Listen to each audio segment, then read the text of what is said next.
ونصلی علی رسولہ الکریم اما بعد فاعوذ باللہ من الشیطان الرجیم بسم اللہ الرحمن الرحیم۔ میرے تمام دیکھنے والوں کو میری طرف سے السلام علیکم ورحمۃ اللہ وبرکاتہ۔ امید ہے آپ سب خیریت سے ہوں گے۔ دعا ہے کہ اللہ جل شانہ آپ کی طرف بڑھنے والے ہر شر کو خیر میں بدل دے، آمین ثم آمین۔ آج کے سبق میں ہم 29واں پارہ سورۃ الملک کا بقیہ حصہ پڑھیں گے۔ آپ سے گزارش ہے کہ آپ اس سبق کو سنیں، بار بار سنیں اور اس کو سن کر اپنی تجوید کی غلطیوں کو درست کریں اور صحیح تجوید کے ساتھ قرآن پاک کی تلاوت کریں، اور صدقہ جاریہ کی نیت سے شیئر بھی ضرور کریں تاکہ باقی سننے والے بھی اپنی تجوید کی غلطیوں کو درست کر سکیں اور صحیح تجوید کے ساتھ قرآن پاک کی تلاوت کر سکیں، کیونکہ یہ دور فتن ہے۔ ایسے دور میں ایمان پر قائم رہنے کا بہت زیادہ اجر و ثواب ہے۔ قدم قدم پر فتنے ہیں اور اس موبائل اور نیٹ کے ذریعے وہ فتنے ہمارے گھروں تک پہنچ رہے ہیں، تو خود بھی اللہ سے جڑیے اور اپنے اہل و عیال کی بھی فکر کریں۔ ایسے میں ہمیں چاہیے کہ ہم اپنی ایمانی خوراک کو روزانہ کی بنیاد پر لیں اور روزانہ 10 سے 15 منٹ اپنے قرآن پاک کو دیں اور اپنے قرآن پاک کی غلطیوں کو درست کریں، کیونکہ قرآن پاک ہی ہے کہ وہ اگر درست ہوگا تو ہماری نماز درست ہوگی، قرآن پاک درست ہوگا تو ہمارے ذکر و اذکار درست ہوں گے، قرآن پاک درست ہوگا تو ہمارے وظائف درست ہوں گے۔ کیونکہ بس اوقات ایسا ہوتا ہے کہ ہم قرآن پاک پڑھ رہے ہوتے ہیں تو صحیح نہ پڑھنے کی وجہ سے، تجوید کی غلطیاں کرنے کی وجہ سے، لفظوں کو کھینچنے کی وجہ سے یا زبر زیر پیش، زبر کی جگہ زیر پڑھ دیا اور زیر کی جگہ پیش پڑھ دیا، اس کی وجہ سے، ان غلطیوں کی وجہ سے قرآن پاک ہمارے حق میں دعا بننے کی بجائے ہمارے لیے عذاب کی بد دعا کر رہا ہوتا ہے۔ نعوذ باللہ، استغفر اللہ۔ تو اسی بات کے اختتام پر ہم اپنے سبق کا آغاز کرتے ہیں، سبق شروع کرتے ہیں۔ اعوذ باللہ من الشیطان الرجیم۔ سورۃ الملک مکیۃ بسم اللہ الرحمن الرحیم۔ ان الذین یخشون ربهم بالغیب۔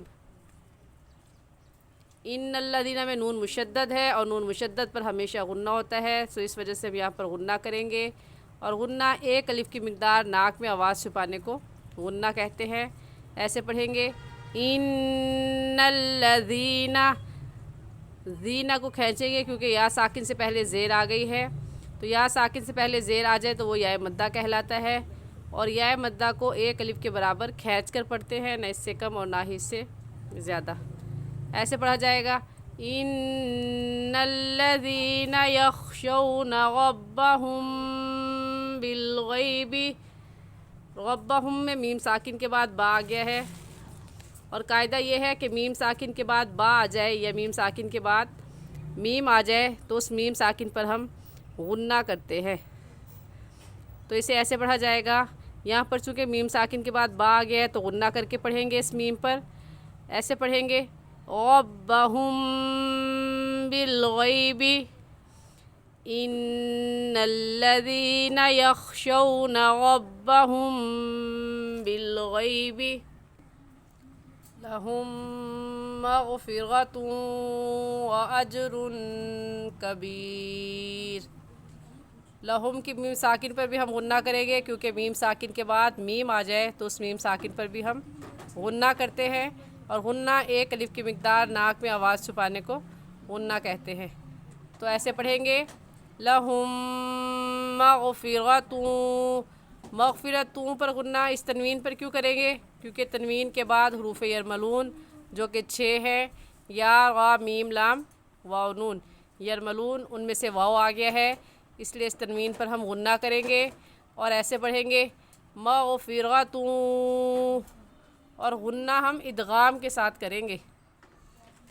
حروف یرملون میں سے کوئی لفظ آ جائے تو غنہ ادغام کے ساتھ کرتے ہیں، اور ادغام کا مطلب ہے کہ دو لفظوں کو ایک کر دیا جائے، جیسا کہ یہ واو دیکھنے میں ایک ہے اور پڑھنے میں 2 مرتبہ پڑھا جائے گا، ایک مرتبہ تا کے ساتھ ملا کر اور دوسری مرتبہ خود. تو اب ہم ایسے پڑھیں گے مغفرۃ واجر کبیر. واجر پر بھی غنہ کریں گے کیونکہ تنوین کے بعد حروف ہلکی جو کہ 6 ہے، حمزہ ہا، عین ہا، غین خا میں سے کوئی لفظ نہیں آیا، اس وجہ سے اس تنوین پر ہم غنہ کریں گے. پوری آیت ایسے پڑھی جائے گی ان الذین یخشون ربهم بالغیب لهم مغفرۃ واجر کبیر وَأَسِرُّوا قَوْلَكُمْ أَوِ اجْهَرُوا بِهِ. یہاں پر وَأَسِرُّوا قَوْلَكُمْ پڑھنا غلط ہوگا اور صحیح ہے وَأَسِرُّوا، را واو پیش رو، اس کو ہم کھینچ کر پڑھیں گے ایک الف کے برابر. کیوں کھینچیں گے؟ کیونکہ واو ساکن سے پہلے پیش آ گیا ہے اور قاعدہ یہ ہے کہ واو ساکن سے پہلے پیش آ جائے تو وہ واو مدہ کہلاتا ہے، اور واو مدہ کو ایک الف کے برابر کھینچ کر پڑھیں گے، نہ اس سے کم اور نہ ہی اس سے زیادہ.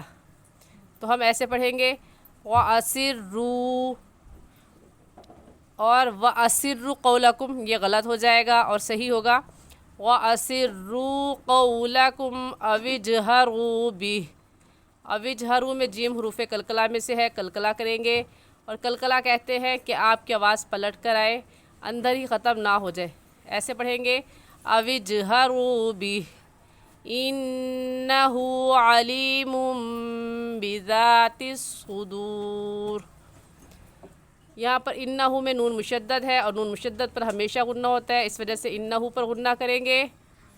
اور علیم، اس لفظ کو علیمن، میم دو پیش من، علیمن ایسے نہیں پڑھیں گے بلکہ پڑھیں گے علیم. اس تنوین کو یہ چھوٹی سی میم جو لکھی ہوئی ہے اس کے ساتھ ملا کر پڑھیں گے، ایسے پڑھیں گے علیم. تو ہم اس کو اس چھوٹی سی میم کے ساتھ کیوں ملائیں گے؟ کیونکہ ہم یہ قاعدہ پڑھ چکے ہیں کہ تنوین کے بعد با آ جائے، تنوین کے بعد با آ جائے تو وہ دونوں میم بن جاتے ہیں اور ان پر غنہ بھی ہوتا ہے. تو اس وجہ سے ہم اسے علیمن کے بجائے کیا کہیں گے؟ علیم بذات الصدور. الا یعلم من خلق، من پر غنہ نہیں کریں گے کیونکہ نون ساکن کے بعد حروف ہلکی جو کہ 6 ہے، حمزہ ہا، عین ہا، غین خا، ان میں سے خا آ گیا ہے، اس لیے اس نون ساکن پر غنہ نہیں کریں گے اور ایسے کہیں گے من خلق. خوا وقف مطلق کی علامت ہے اور وقف مطلق کا مطلب یہ ہے کہ یہاں پر ٹھہرنا چاہیے، تو ہم یہاں سے ملا کر نہیں پڑھیں گے. یہ بات یاد رکھیں کہ قرآن پاک گفتگو کے انداز میں نازل ہوا ہے، یعنی اس پہ اللہ تعالیٰ نے کبھی مسلمان مردوں سے، کبھی عورتوں سے، کبھی اپنے نبی صلی اللہ علیہ وسلم سے خطاب کر کے فرمایا ہے. تو قرآن پاک گفتگو کے انداز میں نازل ہوا اس وجہ سے، اور گفتگو کرنے کے بھی آداب ہوتے ہیں، گفتگو کرنے کے آداب ہوتے ہیں. اگر گفتگو آداب کا خیال رکھتے ہوئے کی جائے تو بات سمجھ میں بھی آتی ہے اور اچھی بھی معلوم ہوتی ہے. اسی طرح قرآن پاک کو بھی جب ہم پڑھیں گے اور یہ قرآن پاک گفتگو کے انداز میں نازل ہوا تو اس میں بھی اس بات کا خیال رکھیں گے کہ اہل علم نے بعض مقامات پر ٹھہرنے اور نہ ٹھہرنے کی علامتیں مقرر کر دی ہیں کہ یہاں پر ٹھہرنا اور یہاں پر نہیں ٹھہرنا ہے. تو ہم سب کے لیے ضروری ہے کہ جب ہم قرآن پاک کی تلاوت کریں تو ان علامات کا خیال رکھ کر پڑھیں تاکہ ہماری گفتگو ادب و آداب کے مطابق ہو جائے اور ہماری بات سنی جائے. خواہ جو ہے وقف مطلق کی علامت ہے جس کا مطلب یہ ہے کہ یہاں پر ہمیں ٹھہرنا چاہیے، اب آپ یہاں پر ملا کر نہیں پڑھیں گی. ایسے پڑھا جائے گا الا یعلم من خلق، قاف حروف قلقلہ میں سے ہے، قلقلہ کریں گے خلق، وهو اللطیف الخبیر.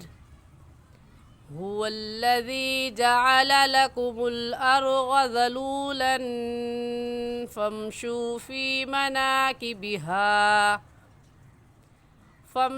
في مناكبها وكلوا من رزقه وإليه النشور.